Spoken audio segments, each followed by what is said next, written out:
Ok, esta es la lección del 25 de noviembre del 2020. Ya estamos a menos de un mes de cerrar las semanas lectivas. Eh, Ahorita estamos en la lección número 25, creo yo, ahora sí 25 de 32. Entonces, bueno, hoy seguimos con el tema de guías de onda, que es el que iniciamos la lección pasada y vamos a continuar. Les decía que es un tema pues que tiene su complejidad en el tratamiento matemático que, bueno, estamos revisando, aunque no lo seguimos así con un full rigor, pues eh, porque lleva tiempo y pues tampoco es algo que se evalúe directamente, pero sí hay que tener una idea de por dónde viene el asunto. Y habíamos quedado precisamente aquí en esta lámina donde hablábamos de la guía de onda rectangular. Bueno, aquí no está la imagen, pero para referencia, pues es un material rectangular de este tipo, ¿verdad? Donde pues asignamos ejes y bueno, sobre todo que la propagación es en Z, ¿verdad? Entonces tenemos ejes por acá, tenemos X, tenemos Y, bueno, generalmente se pone de otra manera, pero ahí están la línea en que van los ejes.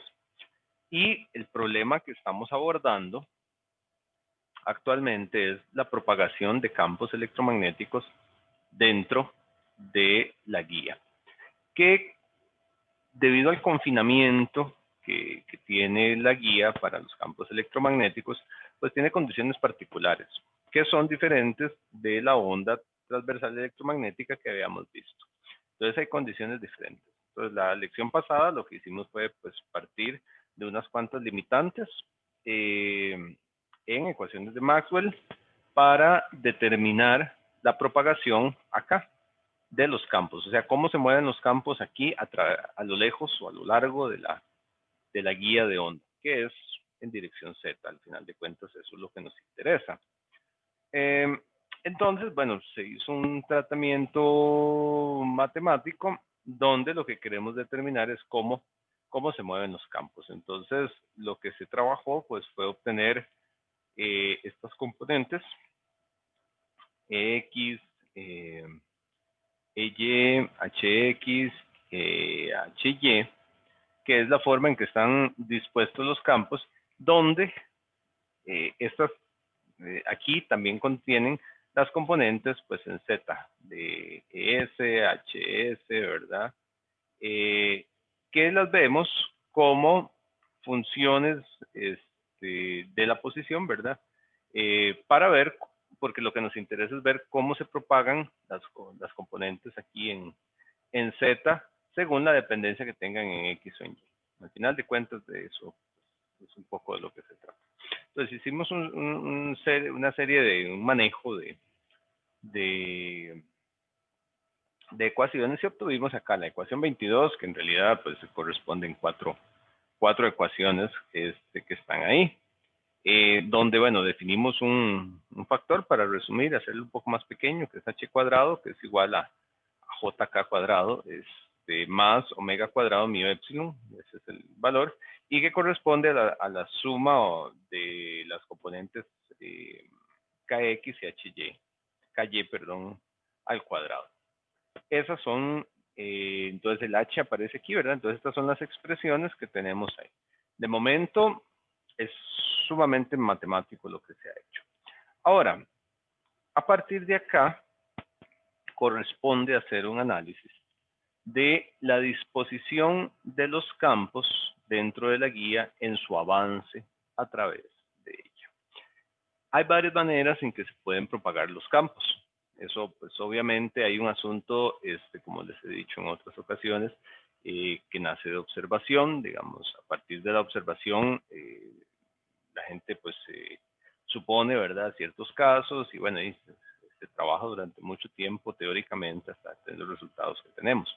Hoy sabemos que hay 4 posibilidades, digamos, de propagación, de las cuales realmente 2 son las que son más trascendentes para nosotros. Entonces nos vamos a concentrar en aplicarle ciertas condiciones de propagación a los campos electromagnéticos E y H que están aquí adentro, ¿verdad?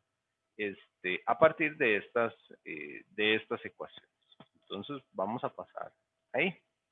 Esa parte se llama modos de onda. Entonces vamos a trabajar con lo que son modos de onda. Esta es la misma ecuación 22, o sea, son las mismas 4 ecuaciones. Siempre que pongan las ecuaciones ahí en azul son ecuaciones que estaban previas simplemente para tener una referencia.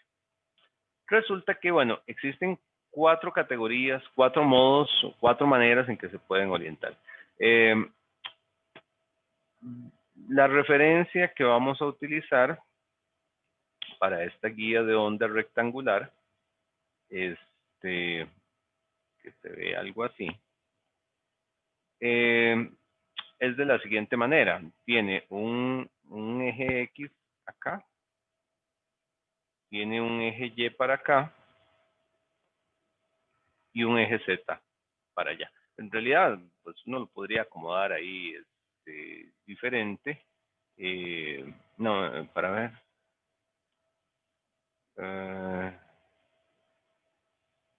Sí. Pucha, se me volvieron los ejes. Porque así es lo que tengo ahí, pero si yo considero X y Y, así, no, más bien Y debería ir para el otro lado, ¿verdad? Sí, Y debería ir para el otro lado. Bueno, vamos a ver ahorita con las referencias que tengo. Bueno, la cuestión es que, no, es que era Y para arriba. Ese se me fue. Sí, cuando ya lo considero así, sí, ahí sí coincide con lo que manejamos. Bueno, esto se le aplica a la guía de onda, digamos, en la geometría rectangular, ¿verdad? Entonces, más bien sería considerarlo así, donde consideramos que tenemos la guía de onda, pues aquí, ¿verdad? Entonces, camina en ese sentido, ¿verdad? En ese sentido es que ella camina. Bueno, voy a borrar eso. Voy a hacer mucha bulla. Uy, perdón. Okay. Bueno, entonces, el primer modo que vamos a ver se llama un modo ET. ¿Qué quiere decir electromagnético transversal? ¿En qué consiste ese modo? Aquí está la condición básica. Consiste en que los vectores de campo eléctrico y campo magnético en su propagación no tienen componente Z, básicamente. Vean que nosotros hemos estado escribiendo, y bueno, aquí está, digamos, aquí está la idea. Campo eléctrico tiene componente X, Y y también hay componente en Z. Está en las ecuaciones, solo que no obtuvimos una directa para Z porque queremos ver la derivada de Z respecto a los otros, pero H y Y también, pero también hay componente en Z. Entonces, cuando decimos en el modo ET que las componentes Z son 0, ¿qué quiere decir eso? Bueno, si nos ubicamos pues precisamente acá, ¿verdad? Aquí es la dirección de propagación. En Z está la dirección de propagación, está el vector K que me dice hacia dónde se mueve. Entonces tenemos para E y para X que sí existen componentes, pero no hay componente en Z. Por lo tanto, cualquier resultante que tenga el campo eléctrico por ahí, es una resultante de que va a estar por ahí, ¿verdad? En alguna parte. Entonces va a estar por ahí donde va a estar conformada pues por estos componentes. Bueno, ahí no me quedó tan parejito, ¿verdad? Pero esa es la idea. Y también entonces vamos a tener que, por ejemplo, H, pues H va a andar también, ¿verdad? Por ahí. Aquí está puesto pues sin ninguna formalidad, digamos, forma los campos simplemente para indicar la generalidad de que entonces la resultante va a estar pues por acá en esa dirección. ¿Cuál es el detalle? Que el campo resultante, por así decirlo, no se inclina hacia la dirección Z. Entonces, si yo veo esto a nivel de la guía de onda, pues la guía de onda es una pues, rectangular, ¿verdad? Entonces es una cavidad de este estilo. Ujú. Entonces es una cavidad de ese estilo. Entonces, ¿qué es lo que quiere decir? Que los campos eléctrico y magnético pueden tener cualquier orientación siempre y cuando sea en el plano XY, porque solo tienen componentes XY, no tienen componentes Z, no tiene ninguna componente Z. O sea, podemos encontrar un campo eléctrico, por ejemplo, aquí, ¿verdad? Podríamos encontrar un campo eléctrico ahí, podríamos decir así, aquí yo tengo un campo eléctrico, dado por pues componentes en Y y componente en X, ¿verdad? Y de igual manera, pues yo podría decir, pues sí, tengo un campo magnético, entonces que si yo puede, bueno, por regla de mano derecha, si eso fuera así, no, si tendría que ir para abajo más bien. Y entonces podemos tener un campo magnético pues por ahí, ¿verdad? Eventualmente podría ser algo así. Y entonces aquí tendríamos H. Ujú. Pero siempre en el plano. Y esa es la parte, digamos, relevante, que siempre tendría que ser en este plano, ¿verdad? Que tenemos ahí. No puede salirse de este plano. ¿Qué es lo que no es permitido en este caso? Pues pensar en un vector de campo, cualquiera que sea, eléctrico o magnético, que, que tenga una componente que lo haga inclinarse hacia el frente. Digamos, que tuviese algo que lo haga ir hacia adelante, ¿verdad? Si yo ya tuviera algo así, donde esto tiene una componente en Y, tiene una componente en X, pero también tiene una componente en Z, eso es lo que no se vale, ¿verdad? Entonces, eso es, digamos, lo que hay que dejar claro. Esto, al final de cuentas, se parece o es básicamente lo que habíamos visto, porque la propagación es en Z, eso no cambia, ¿verdad? La propagación es en Z. Entonces, con campos perpendiculares a Z, esto, el modo ET, es el nombre que se le llama ahorita, les digo el modo en inglés también, este modo eh, corresponde al de una onda transversal electromagnética, el que hemos visto, digamos, para la onda, el que ya conocemos, donde siempre vamos a tener un campo eléctrico, vamos a tener un campo magnético, por ejemplo, ¿verdad? Y una propagación, ¿verdad? Un vector de Poynting por allá, o lo podemos ver así, ¿verdad? Como lo hemos visto siempre. Aquí corresponde, digamos, es ese tipo de campo que vamos a tener. Entonces, ahí tenemos que los campos eléctrico y magnético son transversales a la dirección de propagación, o sea, son perpendiculares. Uh-huh. Y en esas circunstancias, si uno revisa la ecuación 22, se puede ver a la ecuación 22, que significa que sus componentes de campo en Z son cero, ¿verdad? Entonces, entonces, los componentes, ¿verdad? De campo en Z tienden a cero, ¿verdad? Entonces, claro, si yo me pongo a pensar en un caso de ese estilo, ¿verdad? ¿Qué quiere decir? Que esto es cero. Que esto es cero, porque es HZ, es Z, esto es cero. Esto es cero. Esto es cero. Esto es cero. Cero y cero, ¿verdad? Entonces, claro, nos encontramos algo muy interesante. Es que como se puede ver, ¿verdad? En esas circunstancias, si mantenemos esta condición, o sea, si tratamos de propagar una onda TEM, que sería el modo ET, que en inglés se le dice modo EMT, para mí sería más claro y demás, pero no sé los libros es conocido que usan estas otras nomenclaturas. Resulta que entonces, como estas ecuaciones son las que aplican para la guía de onda, dentro de la guía de onda, al hacer es un modo cero, ¿verdad? De todo se hace cero. Entonces, la conclusión que se tiene por ahí es que una guía de onda rectangular no tolera el modo ET. Uh-huh. En inglés, vean que eso corresponde a la onda TEM, ¿verdad? O MT en inglés. no puede propagarse. Entonces, vean que los modos son disposiciones de campo. Nosotros solo habíamos visto un modo en realidad de propagación, el modo de T, que es el relevante para campos en el espacio, en algún material, en una guía de ondas, por ejemplo, en una línea de transmisión, por ejemplo.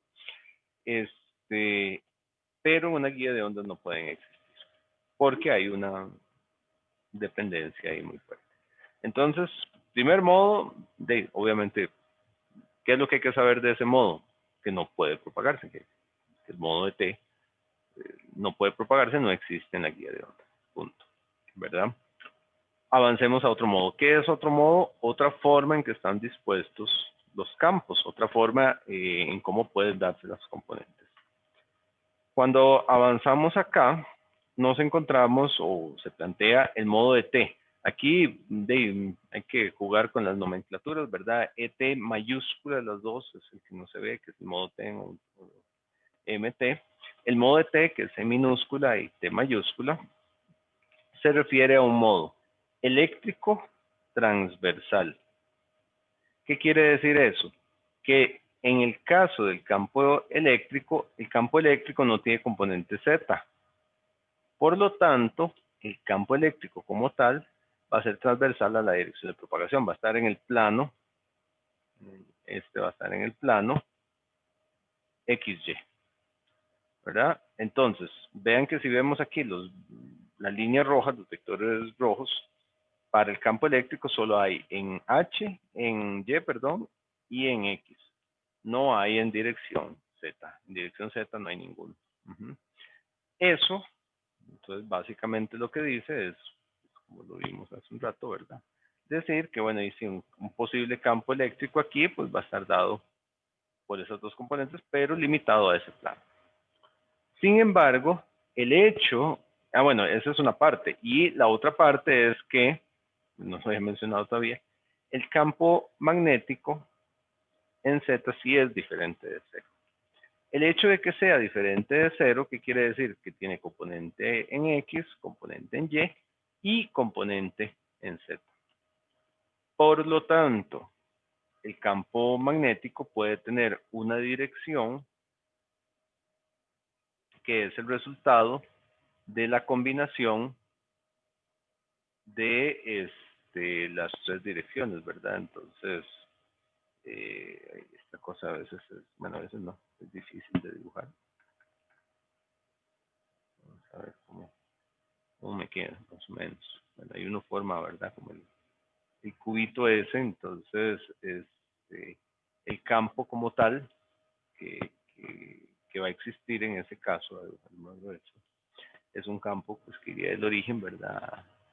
A ese punto, ¿verdad? Pero es un campo, y aquí es lo que hay que entender, porque a nivel de dibujo, pues cuesta dibujarlo, es un campo que tiene las tres componentes. O sea, está en el plano XY y adicionalmente el vector se puede inclinar hacia adelante para tener, pues precisamente lo que hablamos, la componente en Z. Y eso hace una diferencia importante. Es una diferencia importante, grande, que hay que considerar. Y ese modo se llama eléctrico transversal. Que entonces las componentes que existen, ¿verdad? Digamos, si le aplicamos esto, bueno, las componentes restantes, ¿verdad? X y Y, ¿verdad? El campo eléctrico son normales, ¿verdad? La dirección de propagación a Z, lo que les decía. Y entonces, tales campos se encuentran en modos, lo que se llama eléctrico transversal. Esto se llama T en inglés, bueno, y tengan las referencias ahí. Y obviamente, pues esto se puede aplicar a las ecuaciones. ¿Qué es lo que habría que aplicar? Hay que aplicar que Z es 0, ¿verdad? Que es esta condición, Z es 0, Z es 0 y Z es 0.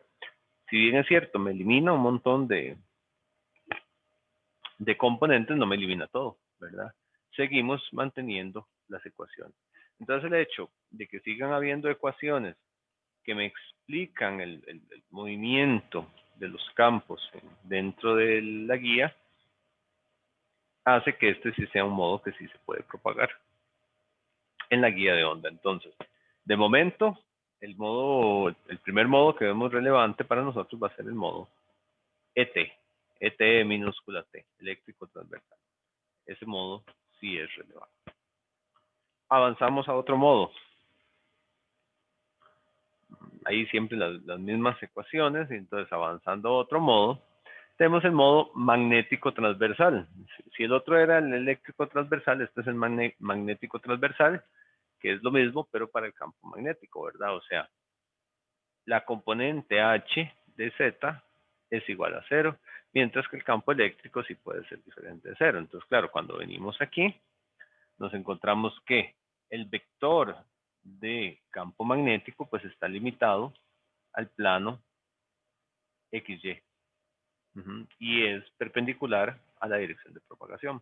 Mientras que un posible vector, ¿verdad?, de campo eléctrico, ese sí existe, ¿verdad? Y bueno, dibujarlo ahí, como les decía, es difícil.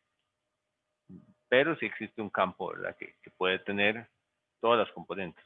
Escucha, como es difícil de dibujar tridimensionalmente, ¿verdad? Entonces, ahí uno tiene ahí más o menos, ¿verdad? Pero es un campo que por así decirlo, sí se acuesta. Si uno tuviese o si uno, tal vez para dejarlo un poquito más claro, vamos a ver si lo logro, la claridad, si uno pone aquí el eje, el eje Z y hacia acá el eje Y, y entonces X sería para allá,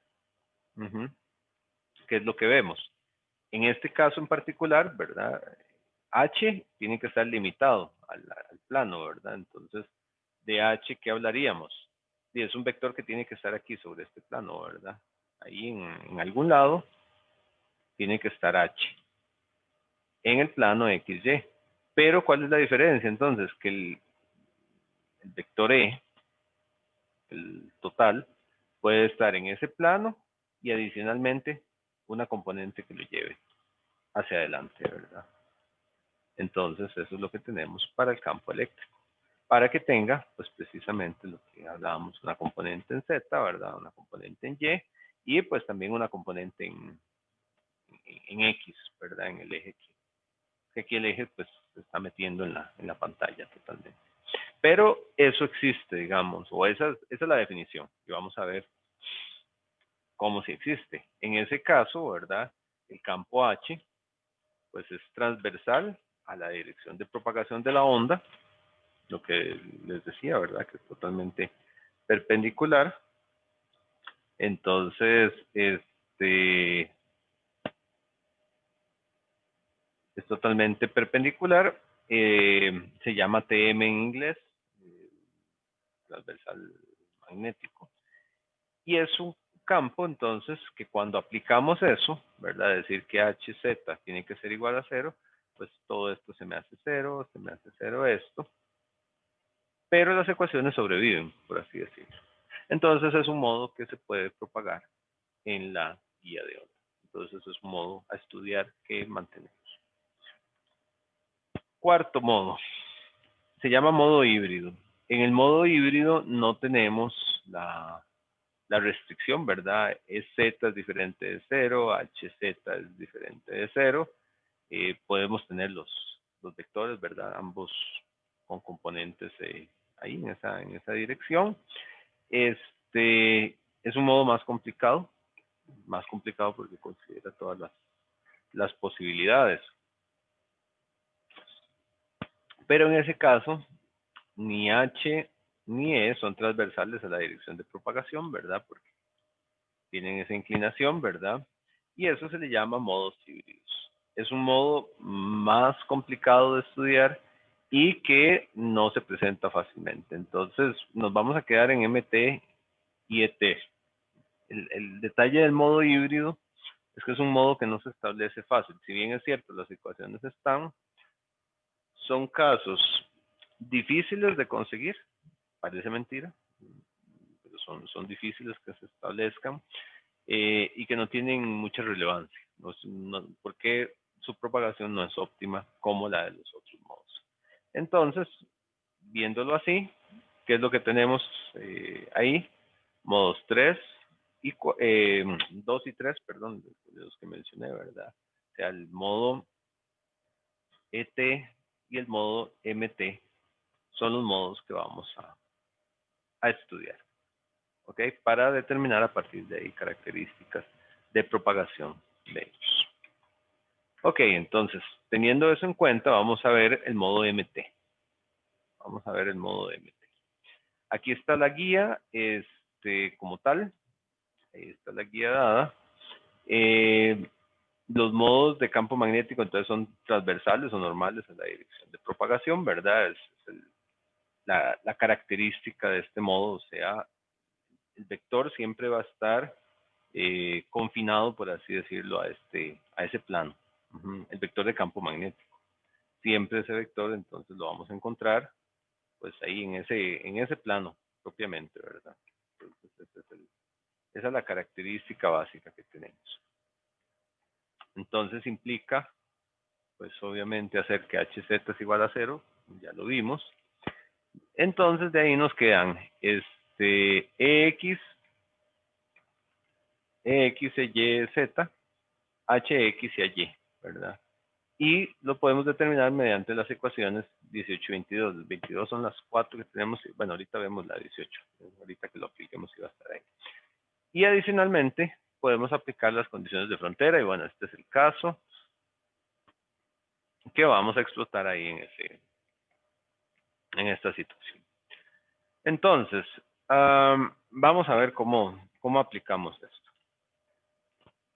¿Qué es lo que se va a hacer? Nos interesa conocer la propagación en Z del campo. Eso es al final de cuentas lo que nos interesa saber. A partir de esta disposición de campos, esa es la condición que vamos a explorar, nos interesa saber cómo se comporta eso como una función de Z.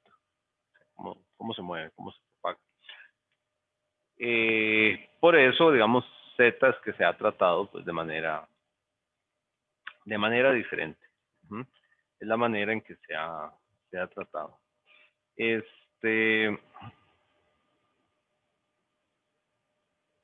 Entonces, vamos por ahí.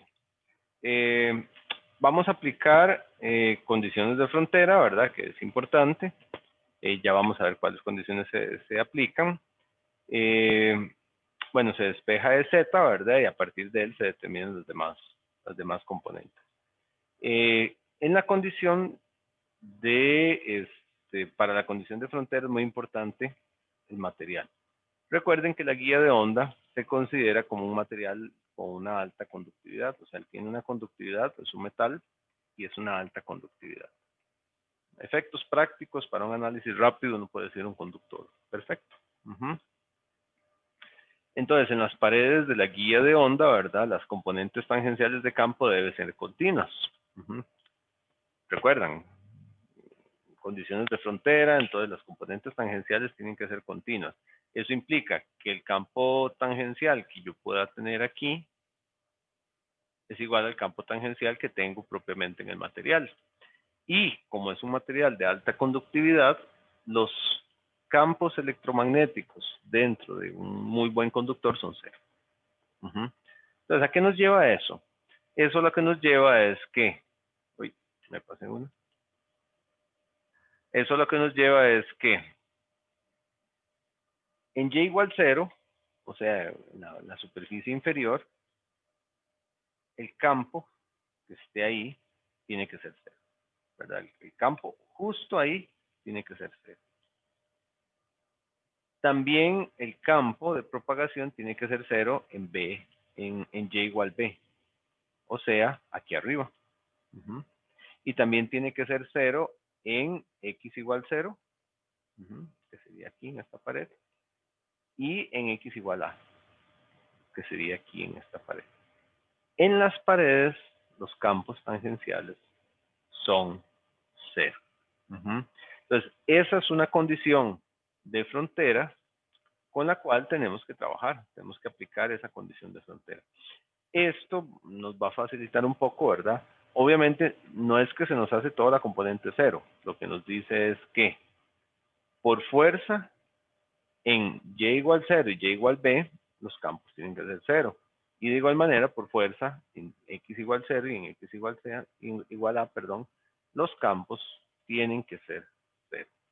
Eso nos da una serie de características que son interesantes de analizar.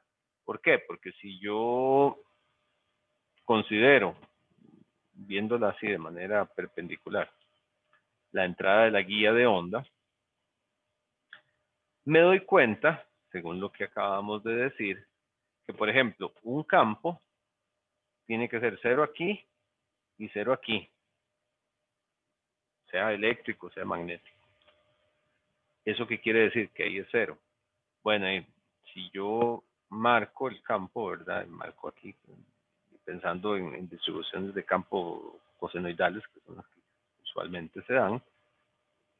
Si aquí es 0 y aquí es 0, pero adentro no tiene que ser 0, ¿verdad? ¿Cuál es la mínima distribución de campo que yo puedo tener? Pensando en campos cosenoidales, ¿verdad? Que aquí sea 0, aquí adquiere algún valor. ¿Cómo cuesta dibujar esto bonito? Y al otro lado, pues que sea 0, ¿verdad?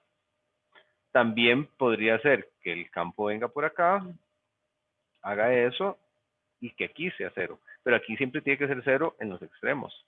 También podría venir por acá, ser por acá, ser por acá, pero aquí tiene que ser 0, etcétera, etcétera, etcétera. Y el otro campo, le pasa lo mismo. Si yo le trazo una línea aquí, entonces el campo podría ser así, y aquí 0. O podría venir aquí y que aquí sea 0, etcétera, etcétera, etcétera, ¿verdad? Estas condiciones son sumamente relevantes para entender cuál es la disposición de los campos dentro de la guía de onda. Entonces eso es importante. Si nos devolvemos a la ecuación 18, que esta la habíamos obtenido de la clase pasada, y vamos a empezar a aplicar, digamos, estas condiciones. Entonces tenemos que E z en x, y, z, ¿verdad? Ecuación grande, está conformada por estos campos. Donde habíamos dejado la posibilidad simplemente de que haya una propagación en Z. Vean que esto es una sola ecuación escrita muy convenientemente. Siempre que ustedes vean un exponencial complejo, y recuerden Euler, ¿verdad? Un exponencial complejo e a la más menos x, pues es coseno de x más menos j seno de x, ¿verdad? Entonces el hecho que ya hemos expresado aquí simplemente en cosenos y senos de x y y no implica que no existan los de z, ¿verdad? Simplemente aquí están, ¿verdad? Y como senos y cosenos, que si lo desarrolláramos ahí quedaría todo, pero se escribió de manera muy, muy, muy conveniente. Entonces eso es un truquillo, digamos, para escribirlo convenientemente, simplemente. Entonces, las ecuaciones que acabamos de ver, decir que x es 0 en y igual 0, que es z, perdón, que es z es igual 0 en x igual 0 y en y igual 0, ¿verdad?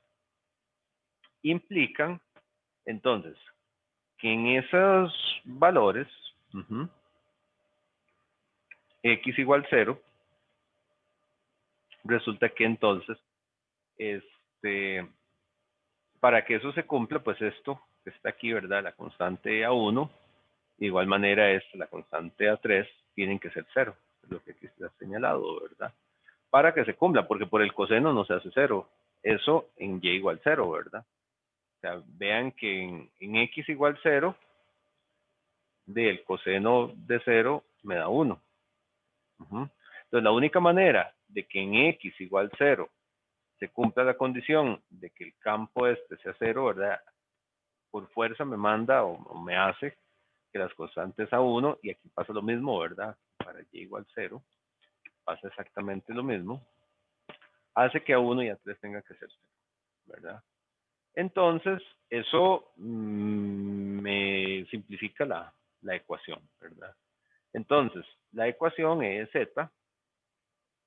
es una constante multiplicativa definida como A2 por A4, que es lo que quedaba, por sen de kx, que es esta, y el otro sen, ¿verdad? De ky y demás. Entonces, Eso me simplifica las ecuaciones. Entonces obtengo ahí esa ecuación 24. Si aplicamos eso también a la ecuación 24, las ecuaciones de que EZ tiene que ser 0 en Y igual B y EZ tiene que ser 0 en X igual A, recuerdan, ¿verdad? Al principio aplicamos solo una de las condiciones, pero estábamos diciendo que esto es así, ¿verdad? Y entonces esto era 0 y 0, ahí estamos bien, ¿verdad? Sin embargo, en el otro caso, esto era B, la dimensión es B y esta es A. Entonces, así como acabamos de aplicar las condiciones aquí en estas paredes, en este punto, también ahora hay que aplicarlas en estas paredes de acá, en Y igual B y en X igual A. Entonces, al aplicar eso, ¿a dónde? A esta ecuación, la 24, que está ahí. ¿Cómo hacemos de que esa ecuación, que ese z sea 0 para esas condiciones? Bueno, ahí es un producto lo que tenemos aquí.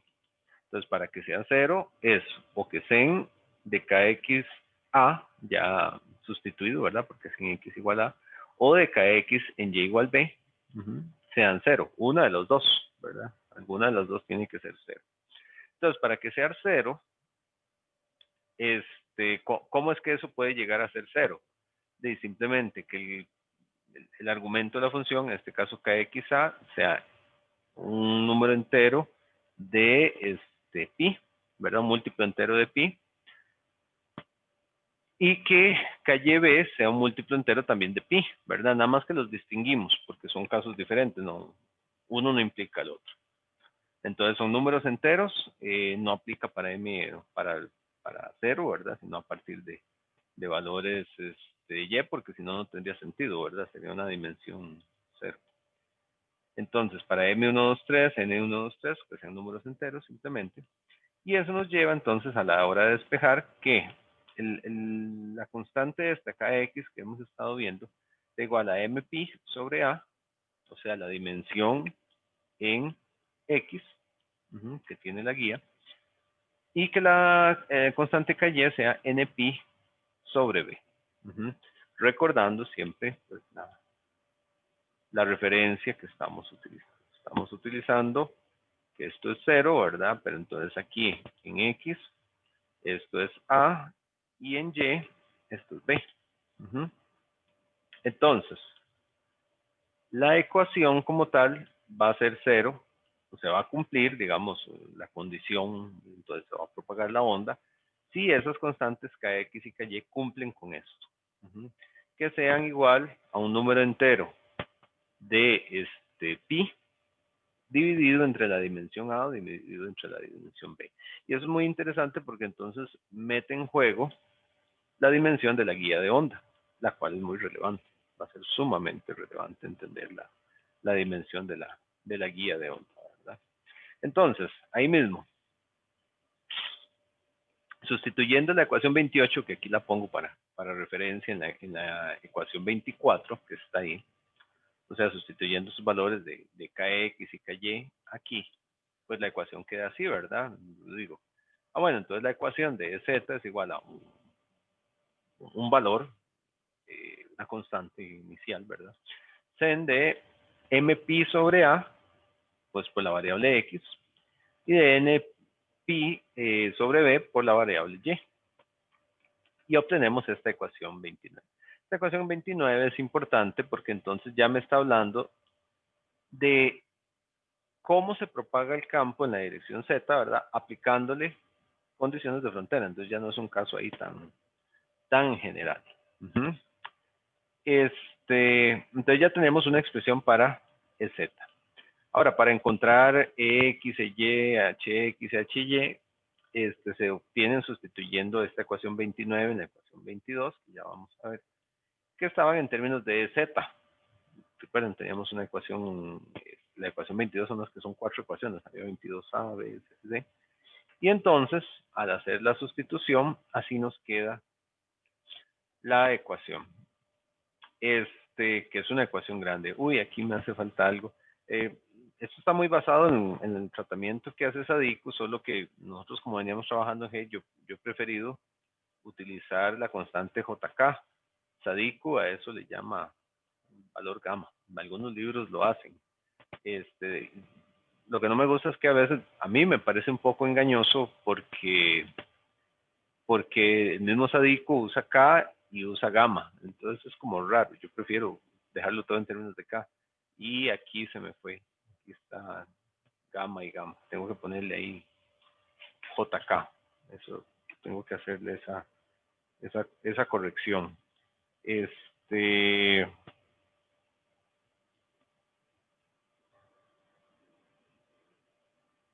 En las ecuaciones. Pero bueno, al sustituir en las ecuaciones 22, que son ecuaciones grandotas, ¿verdad? El EZ que tenía unas derivadas y demás, y que ya teníamos unas condiciones, pues nos queda de esta manera. Nos queda de esta manera, donde había una derivada. Como había una derivada, ven que los senos se convierten en cosenos. Para ver, sí, porque era una derivada aquí respecto a x. Este seno queda igual porque este no tiene x.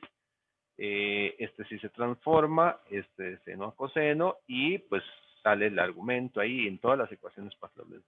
Entonces tenemos 4 ecuaciones que me describen a los campos en E y de H, que es la ecuación, bueno, aquí sí están aparte, 30A, 31. Uy, no, aquí creo que hay un errorcillo también con la numeración. Esos son 30A, 30B, esa es la ecuación 30. Entonces, también tengo que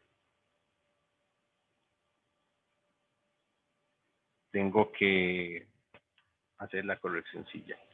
Ok, entonces ya ahí tenemos esas ecuaciones. Donde H ya lo teníamos, era kx cuadrado, ky cuadrado, pero a la luz de lo que obtuvimos ahorita, pues quedan de esta manera. Ven que aquí dice 31, porque esta toda es la 30. No estoy hablando de los liguistas, donde digo la 30.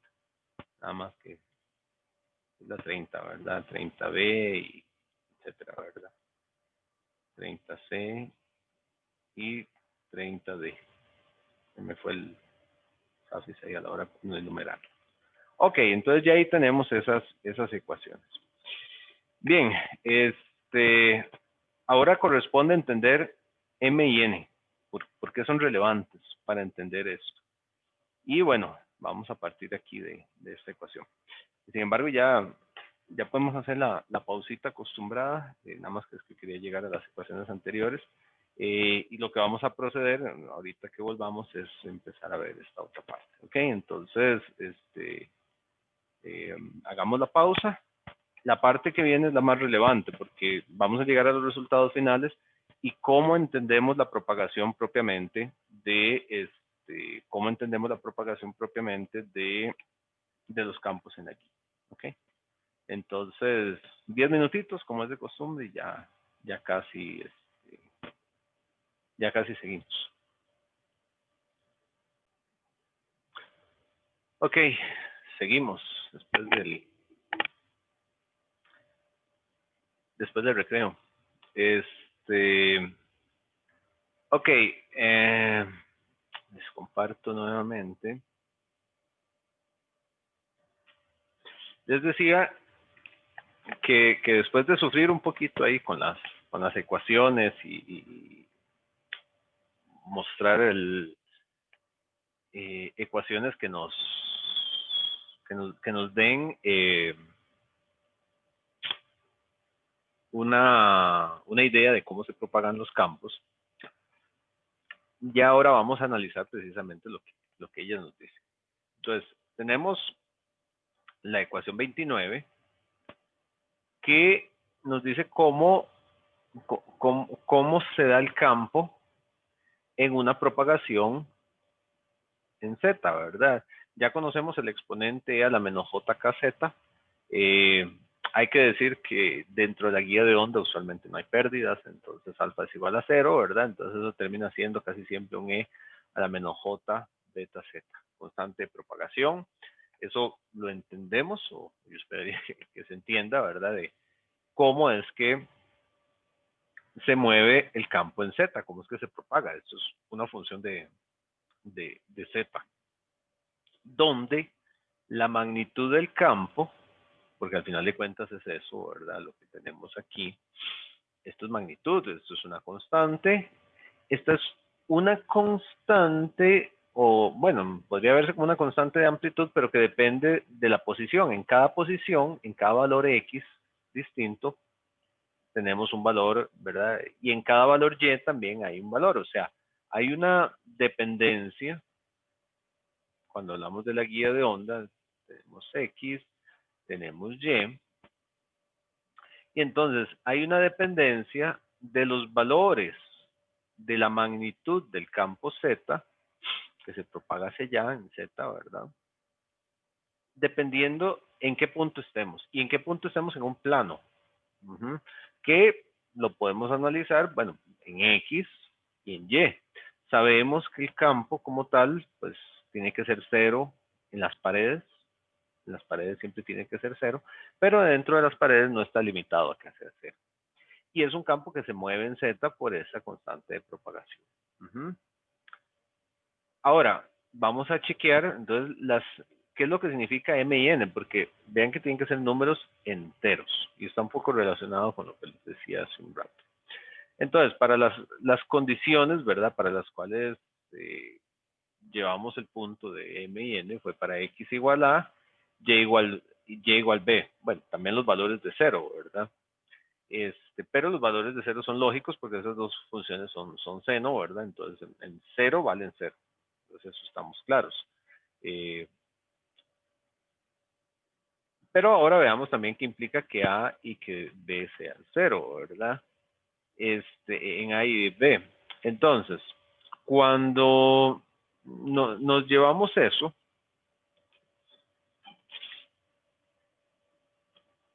vean que en X igual a, cuando yo llevo a X igual a, pues al hacer X igual a se me cancela X con A. Donde hago Y igual B, pues se me cancela Y con B, ¿verdad? Pues sustituyo, entonces me queda. La expresión que me queda es Z, magnitud, seno de M pi, seno de N pi, ¿verdad?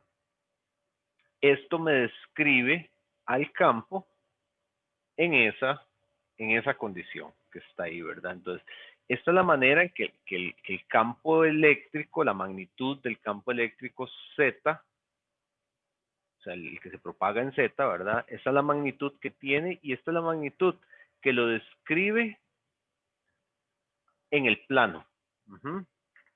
Entonces, vean qué interesante. Entonces, en las paredes de la guía de onda, ¿verdad? Los campos eléctricos son cero. Eso ya lo dijimos por definición, porque es un material muy buen conductor.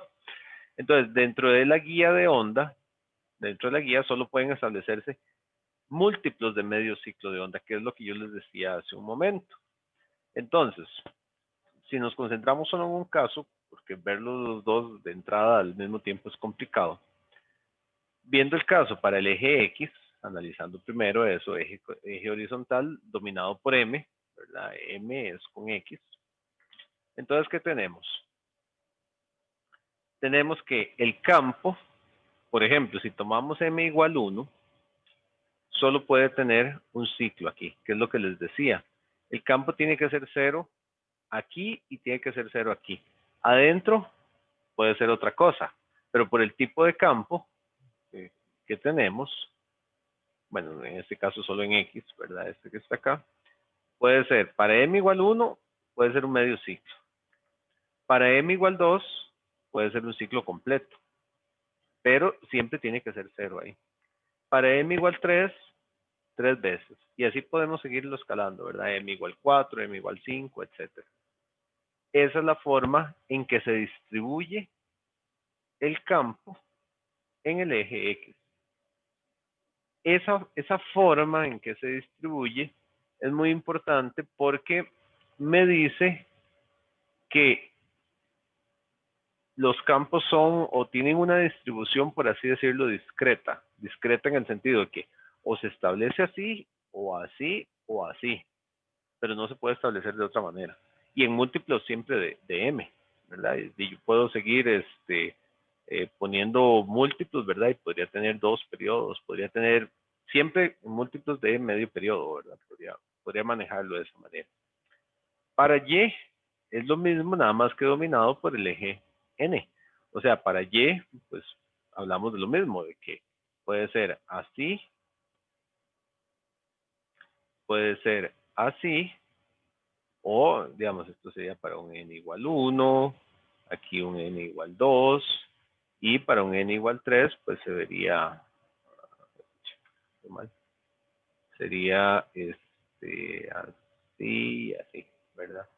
Eso sería un N igual 3.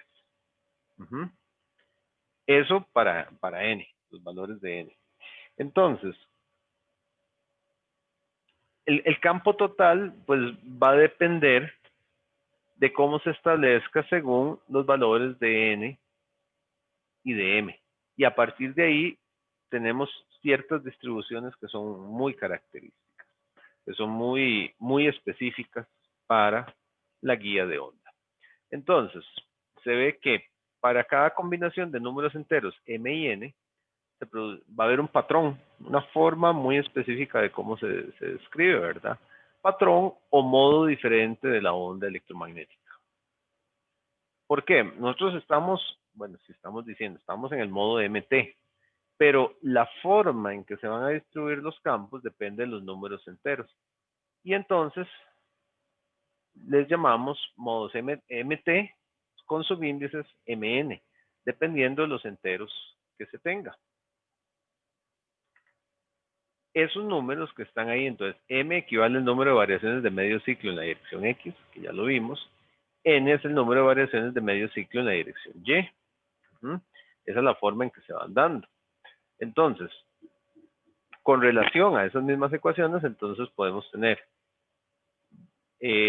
bueno, se puede hablar de, el cero existe, digamos, es un modo que está ahí, que podría darse, digamos, entonces podríamos hablar de 00, 0n o m0, ¿verdad? Y esas son todas las posibles combinaciones que podemos tener en ese caso. Y las componentes, ¿verdad? Que se den ahí, digamos, cuando uno de esos es cero, ¿verdad? Las componentes tienden a ser cero. Eso nos da patrones muy característicos. Digamos, ¿cómo se llama? En simulaciones más avanzadas se suele utilizar diagramas o gráficos de calor, que se llaman, pues son estos que se le hacen colorcitos para dar la impresión de que es calor, ¿verdad?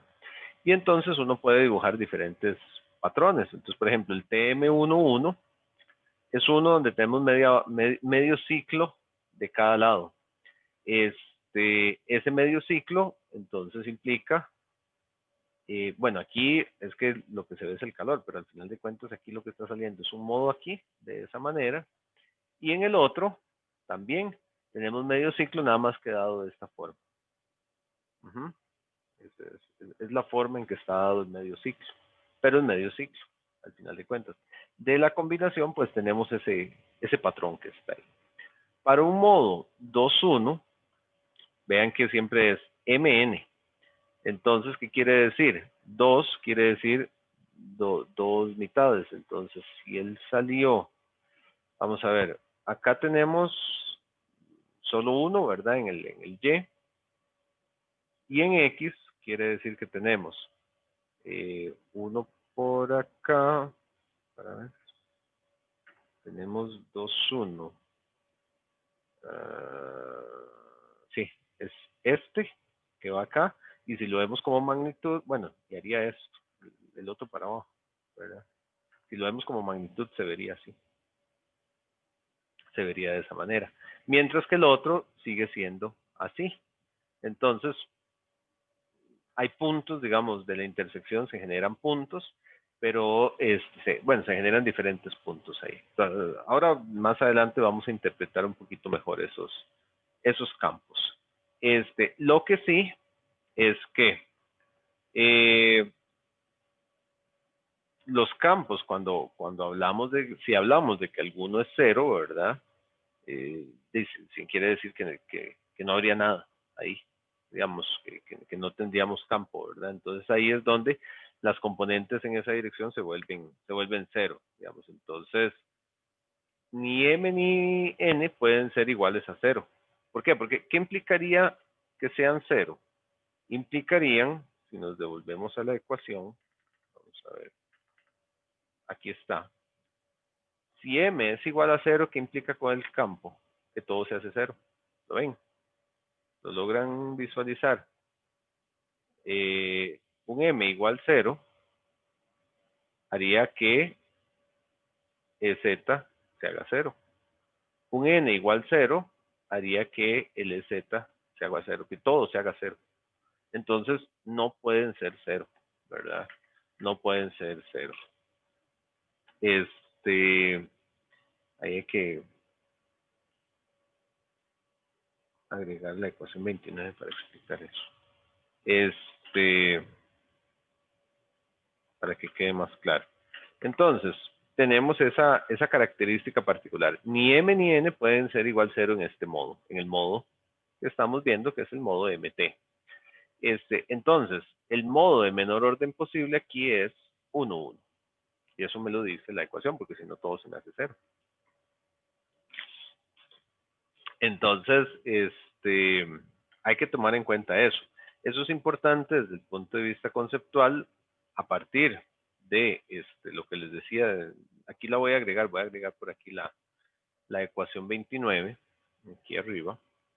Entendiendo la ecuación, ¿por qué es que eso se da, verdad? Porque ni m ni n pueden ser cero, sino que el modo más bajo tiene que ser el 1, 1. Porque si no, pues el z se me hace cero. Y no es posible que el z se me vuelva a cero, porque desaparece totalmente. Y eso no nos sirve. Luego, si sustituimos la ecuación 28 en la ecuación 22, es una ecuación, bueno, se podrían agregar ahí, voy a ver si las agrego, para que queden ahí. Resulta que se obtiene la constante de propagación. Si uno se devuelve, es la 28 en la 22c, tal vez nada más para chequear. A veces, la que uno lo está viendo aquí es que la 28 es esta, los kx, ¿verdad? Los agregan en las ecuaciones que veníamos viendo. Eso está muy atrás, no me voy a tirar atrás. Pero si uno agrega eso en la ecuación 22, que es de las que teníamos el grupo ahí, resulta que se obtiene que la constante de propagación es esta jk, al expresarlo aquí, porque aquí lo que teníamos era kx, ky al cuadrado. Entonces, al sustituir las ecuaciones que teníamos, que eso es igual a alfa más j beta, llegamos a esa ecuación 32, que está ahí.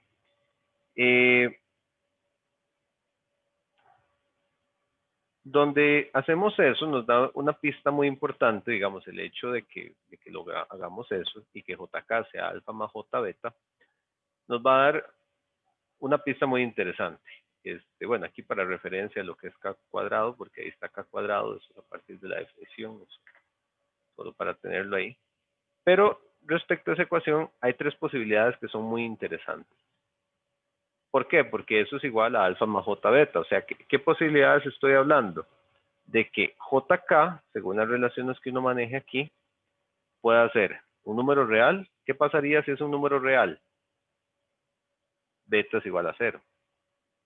Si es imaginario, alfa es igual a 0. No habría atenuación, ¿verdad? O si son iguales eventualmente. Vamos a ver. Entonces, bueno, tenemos varios casos. Aquí está la ecuación para manejarla de referencia. Entonces tenemos un primer caso. Ya vamos a ver por qué es que se llama un caso de corte. Tenemos que k cuadrado es igual a omega cuadrado mu epsilon. Esa es una ecuación que tenemos ahí. Y eso, digamos, si k cuadrado, que es igual a omega cuadrado mu epsilon, es igual a esto, digamos, si mantenemos esa expresión que está ahí. ¿Qué ocurre? Sí, ¿qué pasa? Sí. Vean al llevarlo ahí. O sea, ¿qué es lo que quiere decir eso? ¿Qué pasa si esto es igual a esto? Si eso es igual a eso, ¿qué pasa con la constante JK? La raíz es de 0, ¿verdad? Porque al final de cuentas, si esas dos cosas son iguales, me queda que JK es la raíz de 0. Si estamos en ese caso, querría decir que alfa es igual a 0 y igual a beta. Son 0, ¿verdad? JK es igual a 0. Entonces la pregunta es, bueno, si llegamos a ese caso, ¿qué propagación tendríamos? ¿Qué propagación tendríamos? Ninguna. No hay propagación.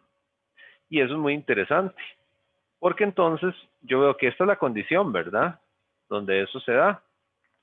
Esa condición tiene una variable de frecuencia.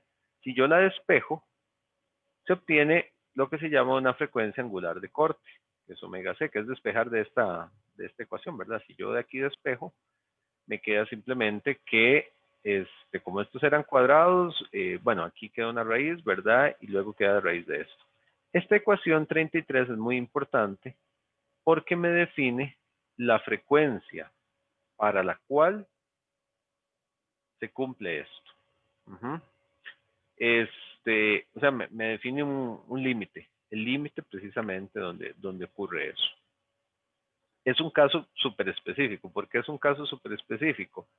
Porque me habla de la igualdad, que exactamente la frecuencia esté ahí. Si ustedes recuerdan de CC, espero que se acuerden de los análisis de CC, cuando uno veía CC, veía 3 casos para los circuitos RLC.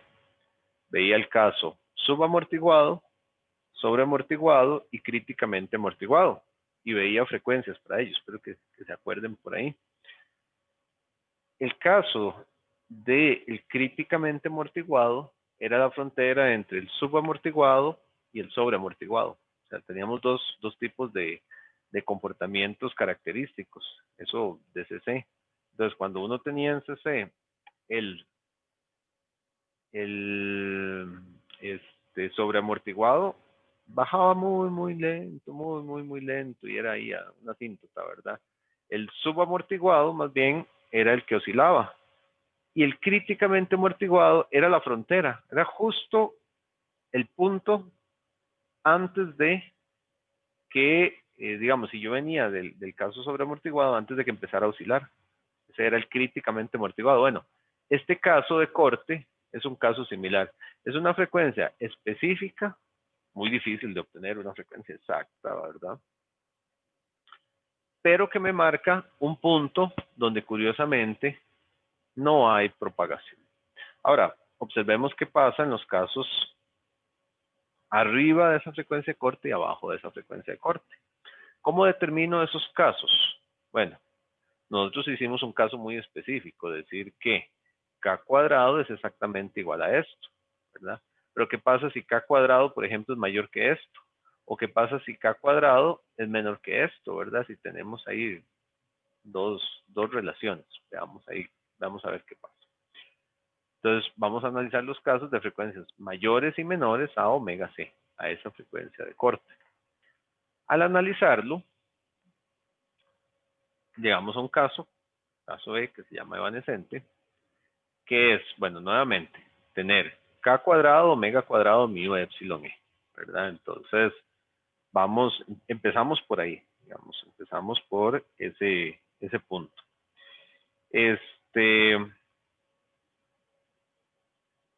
Vamos a empezar por ahí. Si eso que está ahí es menor a esto que está acá, ¿qué vamos a tener? Vamos a tener la raíz de un número positivo, ¿verdad?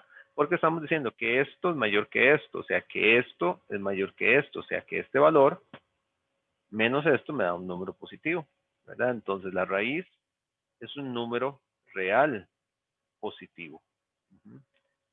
Si la raíz es un número real positivo, aquí tenemos que JK, que es igual a alfa más J beta. Si la raíz es un número real positivo, quiere decir que esto es 0. Y solo me queda alfa. Lo único que me va a quedar es alfa. Al quedarme únicamente alfa y beta igual a 0, Si la constante de propagación que tiene unidades de radianes metro es igual a 0, ¿cuántos radianes recorre por metro? 0 radianes por metro. Entonces, ¿qué quiere decir eso? Que tampoco hay propagación. No hay propagación ahí. Pero entonces nos dimos cuenta de algo muy interesante, ¿verdad? Que tenemos un límite que me marca que no hay propagación y tenemos un extremo, un rango de valores. ¿Por qué digo rango? Porque usamos una desigualdad, ¿verdad? No usamos una igualdad. Hay un rango de valores donde la raíz, esta me dice que no hay propagación. Entonces, a frecuencias inferiores de corte, eso se deja ver de aquí, ¿verdad? De la desigualdad, no hay propagación. Si despejamos el valor, ¿verdad? Bueno, a esos modos se les llama evanescentes. Y si despejamos, resulta que es para valores de omega C menores que la frecuencia de corte. Para todas esas frecuencias, la guía de onda no funciona. Una de las cosas que dije en la lección pasada, cuando estábamos viendo la introducción de este tema, es que la guía de onda tiene una característica particular, que funciona como un high pass filter, un filtro pasa altos. O sea, hay un rango de frecuencias inferiores para las cuales no funciona, pero hay a partir de una frecuencia donde se empieza a funcionar. ¿Cuál frecuencia? Bueno, ya estamos viendo que esa es la frecuencia de corte. ¿Por qué? ¿Por qué no funciona para rangos inferiores? Bueno, porque para rangos inferiores resulta que no hay propagación, beta es igual a cero. Beta es igual a cero, entonces ahí no hay propagación. ¿Ok? Entonces, tenemos ese caso ahí. Ahora sí, vayamos a uno donde sí se propague esto, ¿verdad? Vean que sí, esta relación que está ahí, ¿verdad? Que es que K cuadrado omega, que es igual a omega cuadrado, mu epsilon. Ahora, decimos que esa es mayor que esto, ¿cómo se nos vuelve la raíz? Si esto es mayor que esto, debido al menos que hay ahí, la raíz se me vuelve negativa, ¿verdad? La raíz se me vuelve negativa, es un número negativo, que es un número imaginario. O sea, JK es igual a J beta y alfa es igual a 0. Y esta es como la cuestión central, digamos, súper interesante, casi mágica, digamos, de la guía de onda. Para frecuencias iguales o inferiores a la frecuencia de corte, la onda del todo no se propaga. Y se está en un modo que se llama evanescente. Una onda evanescente es que no se propaga. Del todo, nada, para ningún lado ni para otro.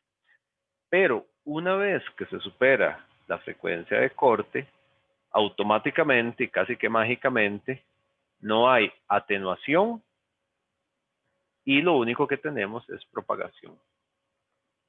Sí hay propagación en este caso. La onda se mueve. Pero vean qué interesante, abajo de la frecuencia de corte no se mueve nada. Arriba de la frecuencia de corte, cero atenuación y más bien tenemos full propagación de la onda. Es casi como si fuera un switch, ¿verdad? Entonces esa parte es sumamente interesante. Entonces, ahí la constante de propagación, beta, pues va a ser igual a, le damos vuelta al asunto, ¿verdad? Para encontrar beta, que sería K cuadrado, MP cuadrado sobre A, ¿verdad? En pi. Ahí tenemos el valor de beta, lo cual es arriba de las frecuencias de corte, donde sí hay propagación, ¿verdad? Es para un omega C mayor que esa frecuencia de corte. Entonces, en la presentación, cuando vimos esta parte, se les decía que las líneas de transmisión tienen el problema de que a altas frecuencias se van volviendo ineficientes y no van funcionando bien. Y resulta que aparecen o tenemos las guías de onda que más bien hacia altas frecuencias empiezan a funcionar muy bien. ¿Por qué funcionan muy bien? Porque no tienen atenuación y más bien propagan perfectamente los campos electromagnéticos dentro de la guía, lo cual es una característica sumamente interesante. de ellas. A estos modos, los modos que sí se propagan, se les llama modos de propagación. Es el nombre que se les da a esos modos que están ahí. Modos de propagación, que son los modos que avanzan, que se mueven en este caso. Entonces, la frecuencia de corte como tal es la frecuencia de operación por debajo de la cual ocurre atenuación y por encima de la cual ocurre propagación, ¿verdad? Tal vez incluso hay que cambiar eso, porque no es solo atenuación, ¿verdad? Es que no hay propagación, ¿verdad? Tal vez eso es bueno ponerlo ahí. Que no hay propagación. Y esa es una característica sumamente interesante. Que en la guía de onda eso no es, ¿verdad? Lo que tenemos. Escrito ahí en términos de FC en Hertz, ¿verdad? Esa sería la frecuencia corta. Vean que la frecuencia corta es súper importante. Y hay una manera ahí en que se puede jugar un poquito en la forma de escribir la ecuación.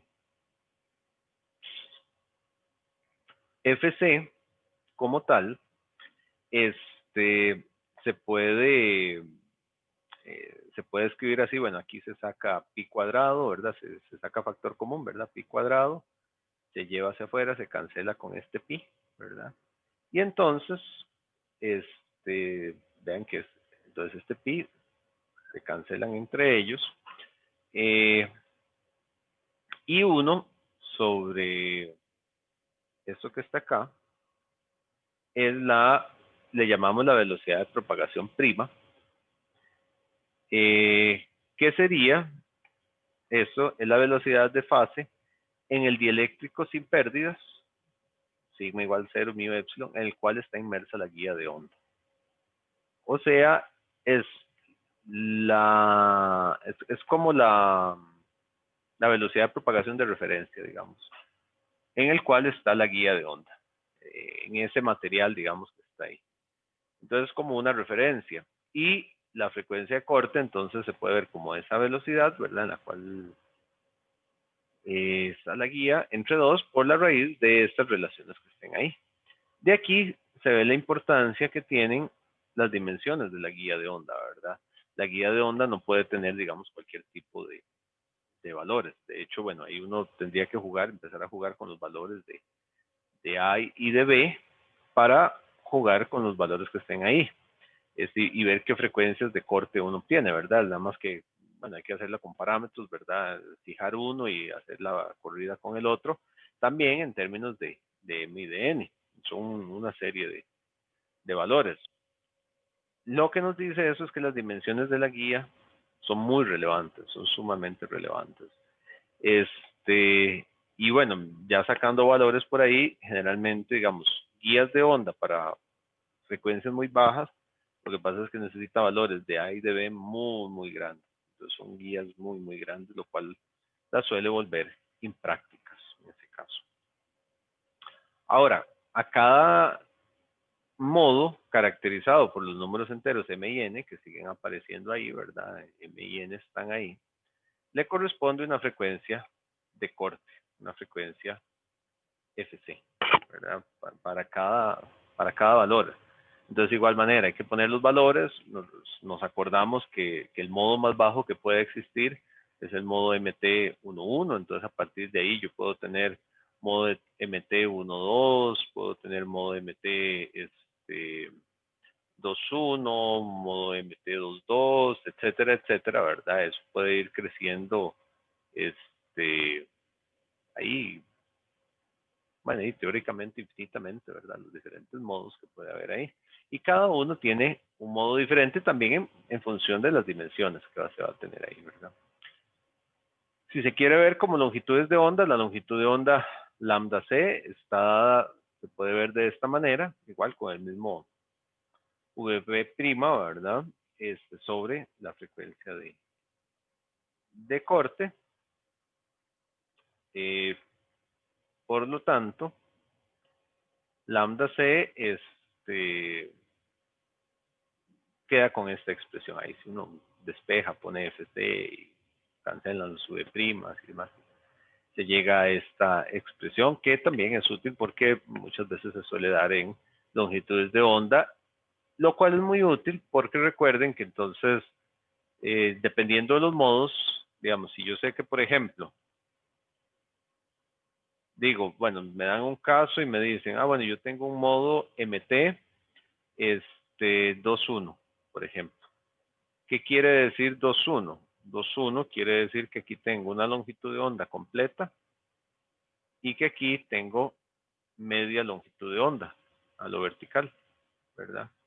Entonces, claro, si yo sé que lambda c, por ejemplo, vale, no sé, 10 milímetros, por decir algo, ¿verdad? Entonces yo podría decir, ah, bueno, si entonces la dimensión de estos aquí es 10 milímetros y aquí son 5 milímetros, por ejemplo, por decir algo. Por eso es bueno conocer la longitud de onda, porque las dimensiones están dadas ahí según el modo que yo tenga. Entre más grandes sean los modos, MT33, etcétera, ¿verdad? Pues más dimensiones necesito, ¿verdad? En la guía.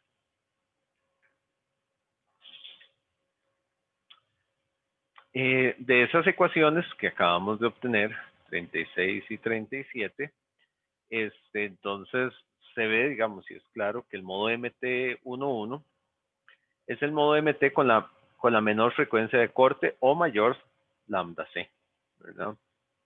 ¿Por qué? Porque M y N, ¿verdad? Si es 1 y 1, es el valor más pequeño. Para cualquier otro valor, 2, 1, etcétera, van a ir creciendo los valores de FC. Entonces, esa es la menor FC. La menor frecuencia de corte es para el modo 1, 1.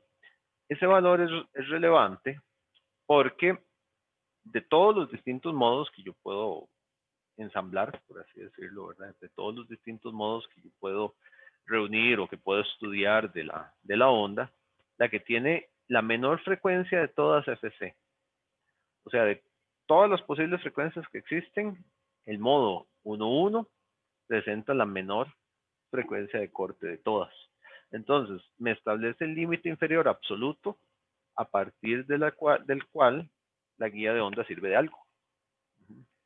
A partir de ese valor, la guía de onda puede propagar alguna onda electromagnética. Menos de eso no puede propagar nada, ¿verdad? No podría propagar nada. Entonces, por eso eso es un modo importante.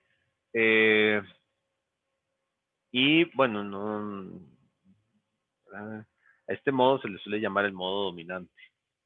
¿Por qué? Porque es el modo dominante, en algún lado viene el modo dominante porque precisamente es el más bajo de todos, ¿verdad? Entonces, por ahí, ese modo dominante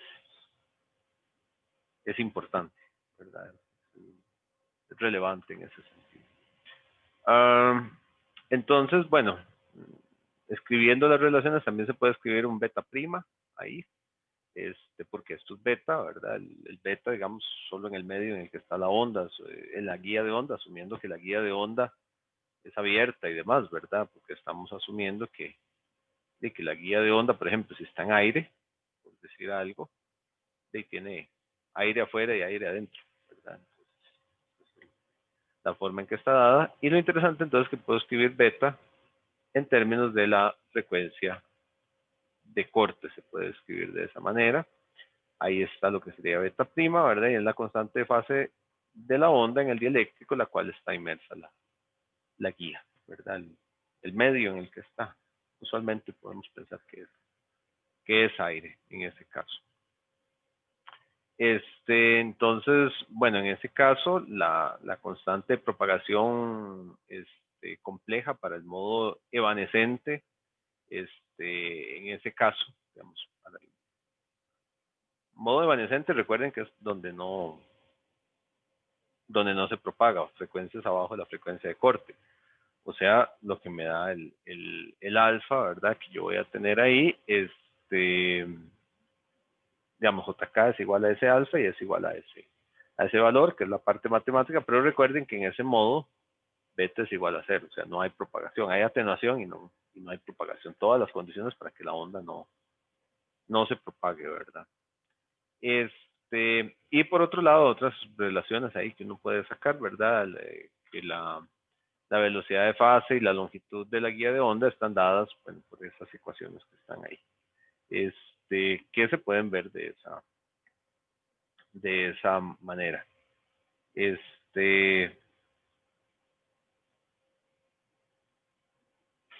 eso es lo que tendríamos ahí. Esas son como relaciones básicas, digamos, de formulillas de las mismas que hemos visto en realidad. No hay nada del otro mundo. Y eso lo que tenemos para los modos magnéticos transversales. La impedancia intrínseca de la onda se puede obtener a partir de, bueno, de las ecuaciones que teníamos, ET sobre EH, que son los que están relacionados, porque recuerden que son los campos transversales, entonces, que es igual a menos EY sobre HX, entonces termina siendo beta, si uno toma la ecuación 22, que son aquellas de las 4 ecuaciones,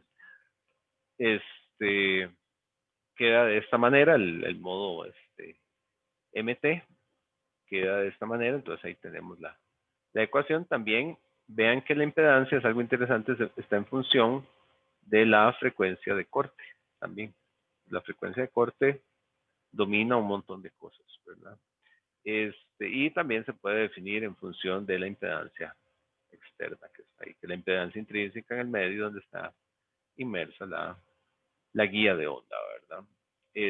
Entonces eso es algo que también ahí se puede establecer, digamos. Y es algo pues importante en este caso. Noten mucho, digamos, pongan atención a la diferencia entre VP', beta', eta', ¿verdad? Y estos son en la guía de onda, por las condiciones que me dan la guía propiamente, y estos